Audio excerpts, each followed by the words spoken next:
শুভ সন্ধ্যা বন্ধুরা, চলে এসেছি আজকে হ্যাশট্যাগ আমরা সকলের টপিক নিয়ে। আজকে টপিক দিয়েছে আমাদের জেবা হাসান।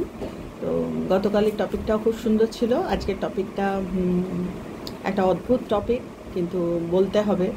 এবং মানে পুরনো কিছু কথা মনে পড়ে গেল, তো ভাবলাম ভিতরে থাকে, সেগুলো খুব একটা আমরা করি না জেনারেলি শেয়ার, কিন্তু কখনো কখনো মনে হয় যে এই স্পেশালি এই ধরনের টপিক মনে হয় যে বলি একটু বলে মন হালকা করা যাকে বলে। তো আজকের টপিকটা আগে একটু বলে নিই। সেটা হচ্ছে খুব ভালোবাসার কোনো মানুষ যাকে ভুল বুঝে আমরা কষ্ট পেয়েছি, তাকেও কষ্ট দিয়েছি, নিজেও কষ্ট পেয়েছি, কিন্তু যখন আমরা বুঝতে পেরেছি যে ঠিক নয় বা যে কোনো কারণেই হোক আমাদের আন্ডারস্ট্যান্ডিং হয়েছে যে এটা, যখন আমরা ফিরে যেতে চেষ্টা করেছি তখন দেখেছি যে মানুষটা আর নেই। তো মানুষটা নেই বলতে এটা বোঝাই যায় যে মানুষটা এ জন্ম ছেড়ে হয়তো অন্য জন্মে চলে গেছে, মানে স্পেসিফিক ভাবে যেটা আমি কানেক্ট করলাম। তো হ্যাঁ, আমার জীবনে এরকম হয়েছে এবং খুবই কষ্টের, যেটা আমি আজও এর আগের দিন মনে হয় খানিকটা শেয়ার করছিলাম। আজও বয়ে বেড়াই, এত কিছু পড়াশোনা করি, এত কিছু সাধনার মধ্যে থাকি আমি, কিন্তু যেহেতু আমরা সাধারণ মানুষ, একেবারে মায়া ছাড়া, মানে মায়ায় বদ্ধ জীব, পুরো মায়া ছেড়ে তো আমরা বেরোতে পারবো না। যেদিন মায়া ছেড়ে দেবো সেদিন তো সবটাই ছেড়ে দেবো। তো আমার সাথে এই ঘটনা ঘটেছে যে আমি কোনোদিনই হয়তো এইরকমভাবে শেয়ার করিনি, তো ভাবলাম একটু শেয়ার করি। সেটা হচ্ছে আমার ভালোবাসার মানুষ আমার শ্বশুরমশাই, মানে আমার প্রসেনজিতের বাবা। তো আমাদের তো অনেক ছোটোবেলা থেকে আমাদের সম্পর্ক। তো প্রসেনজিৎ অ্যাকচুয়ালি আমার মায়ের বন্ধুর ভাই। এখন কথা হচ্ছে মায়ের বন্ধুর ভাই বলতে বন্ধু মায়ের থেকে অনেকই ছোট, বন্ধুর তো কোনো বয়স হয় না বন্ধুত্বের। তো মায়ের যে বন্ধুর কথা বলছি সেই বন্ধু কিন্তু মায়ের থেকে অনেক ছোট, ছোট বোনের মতো, কিন্তু বন্ধু, এবং তার ভাই প্রসেনজিৎ। তো যার ফলে আমাদের ওই যখনই আমাদের পারিবারিক কোনো গ্যাদারিং বা বিয়ে বা জন্মদিন বা যা কিছুই হতো, সেখানে প্রসেনজিৎও যেত, সেখানে আমরাও যেতাম, থাকতে থাকতে যা হয়। আর সেই সময় কিন্তু আমার শ্বশুরমশাই থাকতেন, মানে কি বলবো, আমার শ্বশুরমশাইকেও বহুবার মিট করেছি। তখন তার বিয়ে টিয়ের কোনো ব্যাপার ছিল না, তখন একটা ইনফ্যাচুয়েশন, একটা ভালো লাগার জায়গায় ছিল।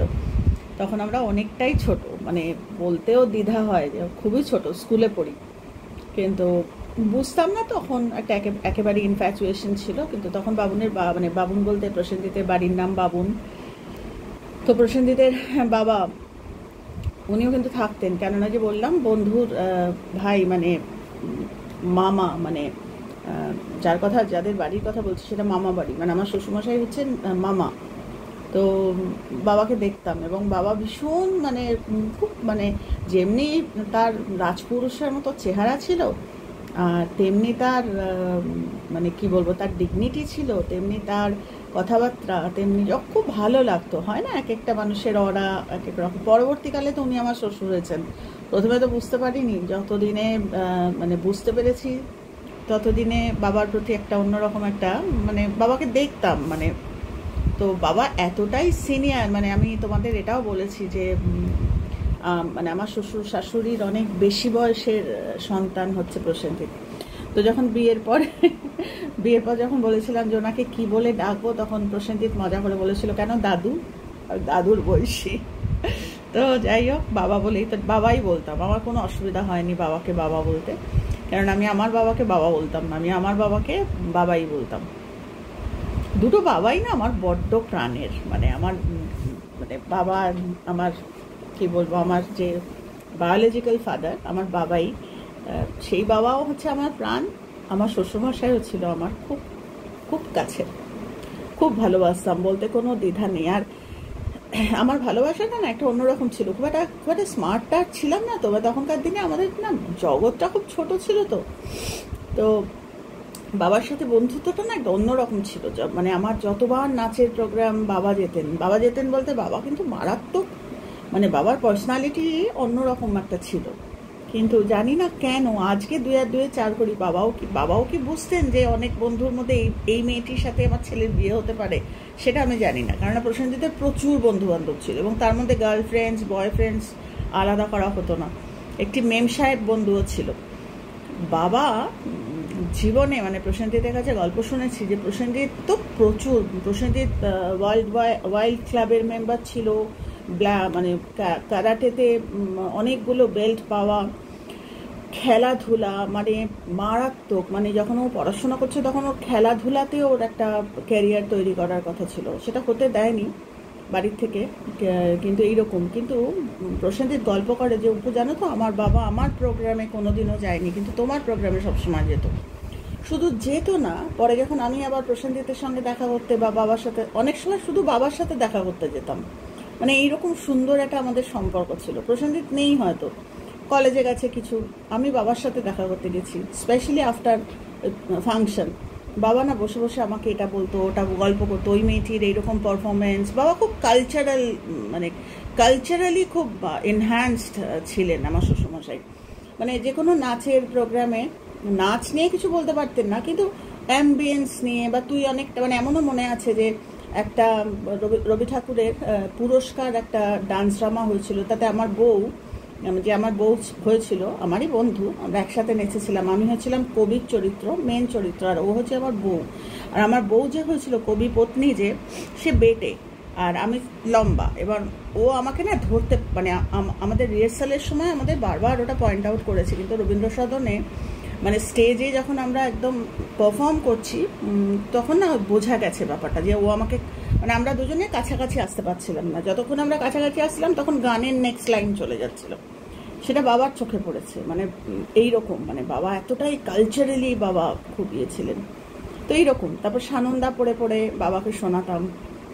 তো সবাই হাসতো যে তুই সানন্দা পড়ে পড়ে, সানন্দাতে শুধু মেয়েদের না, সানন্দাতে পিসি সরকারের ইন্টারভিউ তখন আসতো, পিসি সরকারের নানা রকম। তো একটুখানি তোমাদের ওই গৌরচন্দ্রিকা করার মতো একটু আগে তোমাদের ইন্ট্রোডাকশান দিলাম যে বাবার সাথে আমার সম্পর্কটা এরকম ছিল। অথচ আমার যখন বিয়ে হয়ে গেল নয়, বিয়ের কিছু মাস আগে থেকেই যখন প্রসেনজিৎ চাকরি নিয়ে, রেকিটেন কোলম্যানের চাকরি নিয়ে প্রসেনজিৎ চলে গেল আসাম, এবং তখন আমি এখানে একা, তখন আমি আগেও তখন যখন আমার বিয়ে ঠিক হয়নি, তখন যখন আসতাম বাবার কাছ থেকে যে ওপেন হার্টেড যে ইয়েটা পেতাম, সেটা কিন্তু যখন আমার বিয়ে ঠিক হয়ে গেল তখন আর পেতাম না। আমি যদিও ছেলে মানুষ ছিলাম, যদিও সাদামাটা ছিলাম, আমি খালি ভাবতাম যে বাবার আগের মতো নেই। বাবা কীরকম যেন একটু বুঝতে পারতাম যে সামথিং, মানে কি বলবো, কোথাও একটা যেন বুঝতে পারতাম না, সুতোয় লাগতো না, কিন্তু কিছু একটা বুঝতে পারতাম যে কোনো একটা গণ্ডগোল। পরবর্তীকালে বয়সের সাথে সাথে টের পেয়েছি যে আমাদের বাড়িতে একটি মেয়ে ছিল, মেয়ে বলতে ও যার কথা বলছি সে বাল্যবিধবা, এবং বহু ছোটোবেলায় যখন আমার শাশুড়ি মা অসুস্থ ছিলেন তখন এই মেয়েটি আসে, এবং বাড়ি, মানে আমার শাশুড়ি বলতে, মানে শাশুড়ি তো আমার, মানে কর্তার যখন 11 বছর বয়স তখন শাশুড়ি চলে গেছেন, আমার তো দেখার সৌভাগ্য হয়নি। কিন্তু আমি যখন এসেছি তখন এই ছিল আমাদের বাড়ির সব, মানে আমাদের বাড়ির সমস্ত কিছু, মানে মানে আমাদের বাগানে প্রচুর জিনিসপত্র হতো, সেই এঁচড় থেকে শুরু করে ফল থেকে শুরু করে এইসবে আমার হাত দেওয়ারও কোনো অধিকার ছিল না। ওই মহিলায়, মানে উনিই হচ্ছেন, মানে ওনার হাতেই, মানে বাইরে একটা আউট হাউস মতো একটা ছোট ঘর মতো ছিল, ওখানে সমস্ত নামিয়ে রাখা হতো লোক দিয়ে। তো চাবি ওনার, মানে উনিই কন্ট্রোল করতেন পুরো। প্রচুর ঘটনা আমার জীবনে, প্রচুর ঘটনা। তো এর আগে বোধহয় তোমাদের সঙ্গে কিছু শেয়ার করেছি। যাই হোক, আমি যখন, মানে বিয়ের যখন আমার ঠিকঠাক হয়ে গেল তখন এরকম দেখতাম। পরবর্তীকালে 2 আর 2 4 করেছিলাম, ভিতরে একটা অভিমান হতো চাপা, যে যাই হোক। তো দিয়ে এবার আমাদের বিয়ে হলো। বিয়ের পর থেকে আরও ব্যাপারটা, মানে যে মহিলার কথা বলছি তার কর্তৃত্বটা আমার সাথে আরও অনেকটা বেড়ে গেল। আগে এতটা করতো না, কারণ তখন বিয়ে হবে কি হবে না তাও ঠিক নেই, এ তো এখন বউ হয়ে চলে এসছে। কিন্তু আমি হচ্ছি মোস্ট, মানে ওই একটা বলে না, সেই একটা কি কথা বলে, যার এই ফোঁসে কোনো কি বিষ নেই, মানে আমি এলেবেলে হয়ে, বা যখন আমাকে ও এলেবেলে ভেবে নিয়েছে ততদিনে বোধহয় অনেকটা দেরি হয়ে গেছে, যে না এই আমার, মানে আমার মানে নিরাপত্তাহীনতায় হয়তো, যে না বউ এলে আমার, অ্যাকচুয়ালি আমার নিজেরই কোনো ইয়ে ছিল না। সেটা পরবর্তীকালে যখন বুঝেছে ততদিনে আমাদের জীবনে অনেক ঘটনা ঘটে গেছে। তো যাই হোক, আমি বিয়ের পর এলাম এবং বিয়ের পরের দিনই মানে বৌভাতের পরের দিন আমরা চলে গেলাম ডিব্রুগড়, আসাম। তখনও যতটা না বাবার চেঞ্জ দেখেছি, তারপরে যখন আমরা ফিরলাম তখন অনেকটা চেঞ্জ বাবাকে দেখছি।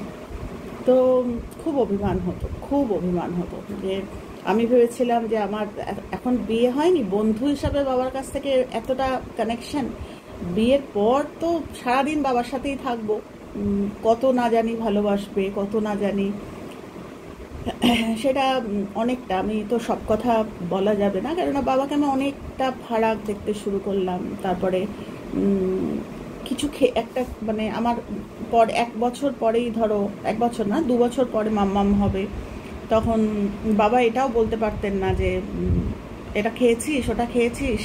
তো ওই দিদি যে আমাদের বাড়িতে থাকতো, সে ঝাঁপিয়ে পড়তো, এসে বলতো খাবে না কেন, খাবার তো সব রেডি করাই আছে, খাবে না কেন।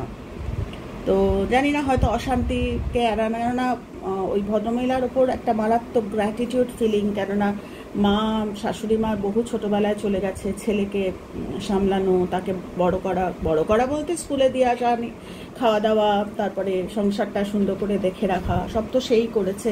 আমি তো 2 দিন এসছি, আমার তো বাবাকে দেখতাম, ধরো তখনকার দিনে মানে একটা মজার গল্প করছি তোমাদের সাথে, বিয়ে বাড়িতে না তখন মিষ্টি পান দিত, এবং আমার শ্বশুরমশাই ততদিনে একটু বেশি বয়স হতো, প্রসেনজিৎ বলছি, মানে রিটায়ার করে গেছেন তখন। বাবা তখন পার্টিতে, মানে কমিউনিস্ট পার্টিতে বাবা একদম মানে হেড অন, মানে খুবই ওই সাউথ কলকাতায় বাবা বেশ পপুলার তখনকার দিনে পার্টির। তো প্রচুর ইনভিটেশন, প্রচুর এখানে যেতে হতো, ওখানে যেত, বাবা খুব একটা যেতেন না, কিন্তু খুব কাছের হলে হয়তো যেতেন। এবং দেখতাম বাবা তোমার বিয়েবাড়ি, আর বাবা বিয়েবাড়ি যখন যেতেন না, সেই ফটফটে সাদা ধুতি, আর দেখি যদি ছবি হাতের কাছে থাকে তোমাদের শেয়ার করব। সবাই বলতো যে প্রসেনজিৎকে ছেলে মনে হয় না, তোকে মেয়ে মনে হয়, মানে আমার শ্বশুরমশাই খুব সুন্দর ছিলেন ভদ্রলোক, মানে বাবা। তো বাবা যখন এরকম যেত না, তখন বাবা তুমি বিয়ে বাড়ি যাচ্ছ না, আগে যেরকম একটা ওপেন হার্ট, হ্যাঁ বিয়ে বাড়ি, হ্যাঁ এরকম, মানে স্পেশালি ওই দিদি যখন আশেপাশে থাকতো, বাবাকে দেখতাম আমার সাথে কথাও আগের মতো। তো যাই হোক, চাপা একটা অভিমান কাজ করতো ভিতরে। আর আমি এমনি আমার বাবা, মানে আমার বায়োলজিক্যাল ফাদার বাবাই আমাকে সেন্টিমেন্টাল ফুল বলতো চিরদিন। ভীষণ সেন্টিমেন্টাল ছিলাম আমি, বুঝতে পারতাম কিন্তু কিছু বলতাম না। তো মাঝে মাঝে বলতাম বাবা তুমি বিয়ে বাড়ি যাবে তো, এখন তুমি এই দিদির জন্য, দিদি মানে আমাদের বাড়িতে যে থাকে, আমি আর নাম নিচ্ছি না, দিদির জন্য না বাবা মিষ্টি পান খেত না বাবা। আর এই দিদি পান খেতে খুব ভালোবাসতো, যে বিয়ে বাড়ি যখন যেত তখন যখন ফিরতো তখন ওই পানটা পকেট থেকে এনে দিদিকে দিত। এটা আমি বহুবার দেখি।